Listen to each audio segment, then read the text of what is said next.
Le soleil se levait sur le village de Ngon, baignant les toits de chaume d'une lumière dorée.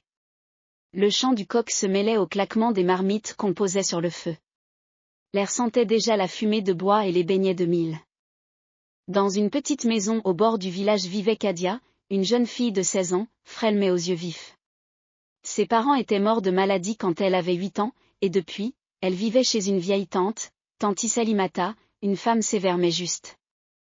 Kadia n'avait pas grand-chose, juste 2 pagnes usées, un vieux seau fendu et un cœur rempli de rêves. Elle passait ses journées à puiser de l'eau à la rivière, à vendre des arachides au marché, ou à aider les vieilles femmes à préparer les feuilles de manioc. Malgré sa pauvreté, elle souriait toujours. Ce matin-là, Tanti Salimata lui dit : « Va chercher de l'eau, mais ne traîne pas. On doit aller au marché de Koni avant que la chaleur ne tombe sur nos têtes. » Kadia hocha la tête, prit son seau, et partit par le petit chemin sablonneux bordé de karité.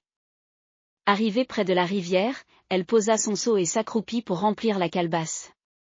C'est alors que quelque chose brilla entre 2 pierres.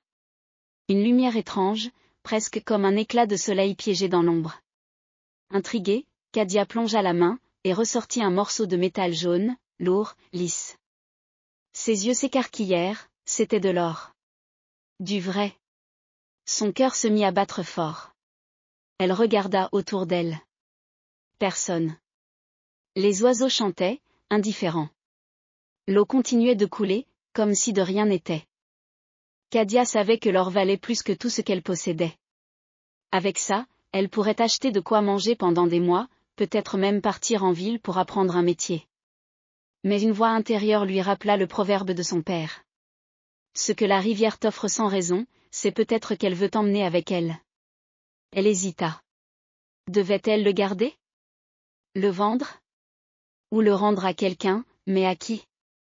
En rentrant au village, elle glissa l'or au fond de son pagne, sous la ceinture, et continua comme si de rien n'était.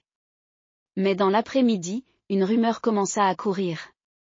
On racontait qu'un riche commerçant de passage avait perdu un morceau d'or à la rivière. L'homme cherchait partout et offrait une récompense à celui qui le lui rendrait. Mais certains disaient aussi qu'il était dangereux, qu'il avait déjà fait disparaître des gens qui voulaient le tromper. Le soir, Kadia se confia à Tanti Salimata. La vieille femme fronça les sourcils. Ma fille, l'or brille mais aveugle. Si cet homme est mauvais, il te fera du mal, même si tu lui rends son bien. Et si tu le gardes, il viendra peut-être te chercher. Cette nuit-là, Kadia ne dormit pas. Dans ses rêves, elle voyait la rivière devenir rouge comme du sang, et l'or au fond, toujours plus brillant, comme s'il l'appelait. Le lendemain, 2 hommes vêtus de boubous sombres vinrent au village. Ils posaient des questions. Qui était à la rivière hier matin ? Leur voix était calme, mais leur regard froid. Ils allèrent de maison en maison. Kadia, cachée derrière la porte, sentait ses jambes trembler. Elle pensa à fuir, mais Tanti Salimata l'arrêta. Si tu cours, on saura que c'est toi. Garde ton calme, et attends. Les hommes finirent par partir, mais Kadia savait qu'ils reviendraient. Le soir, elle prit l'or, le serra dans sa main et se dirigea vers la rivière. La lune éclairait le chemin. Arrivée au bord, elle leva le bras pour le jeter à l'eau, mais une voix derrière elle dit : Si tu le jettes, il reviendra toujours vers toi.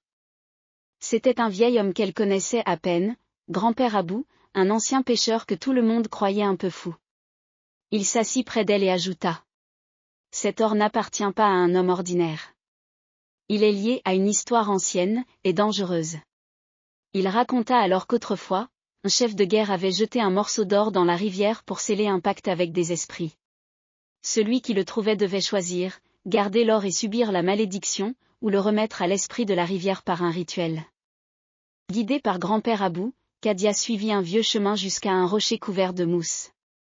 Là, il lui dit de poser l'or, d'y verser de l'eau 3 fois, puis de prononcer une prière en langue ancienne. Quand elle eut fini, un vent fort se leva. L'or glissa tout seul dans la rivière, et disparut dans les profondeurs. Kadia sentit alors une étrange légèreté, comme si un fardeau invisible avait quitté ses épaules. Quelques jours plus tard, un étranger vint au marché. Ce n'était pas le commerçant, mais un vieil orfèvre itinérant. Il cherchait une apprentie, quelqu'un d'honnête, qui saurait travailler les métaux précieux sans les voler. Grand-père Abou, présent au marché, désigna Kadia. Cette fille a tenu dans sa main plus d'or que tu n'en verras en un an, et elle ne l'a pas gardé. L'orfèvre sourit et lui proposa de le suivre en ville pour apprendre le métier. Kadia accepta. Elle quitta le village avec un petit sac, mais un cœur rempli d'espoir. Et longtemps après, on racontait dans le village. Il y a des richesses qui te condamnent, et des renoncements qui te sauvent.